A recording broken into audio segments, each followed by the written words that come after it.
Mga kabrigada, ang DOH pumalag sa kumakalat na nutritional milk na panggamot umano sa insomnia. Brigada Sheila Matibag, ibrigada mo! Brigada Live Report. Nagbabala ngayon ang Department of Health o DOH sa publiko hinggil sa peking Facebook page na iniuugnay sila sa isa umanong nutritional milk product na makagagamot ng chronic insomnia. Sa naturang fake FB page na nagpapanggap bilang page ng ahensya, inirerekomenda sa mga taong may problema sa pagtulog ang pag-inom ng gatas araw-araw upang mapabuti ang kalusugan at well-being. Sa isang pahayag, nilinaw ng Health Department na hindi sila nag-endorso, nag-aaproba o nagre-recognize ng mga produktong ipinopromote ng page na iyon.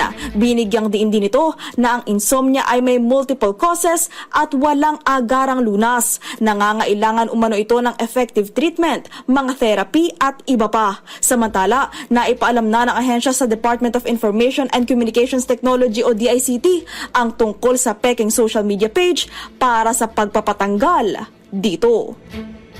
In the heart of changing lives, ito si Brigada Sheila Matibag ng 15.1 Brigada News FM Manila, The Music and News Authority.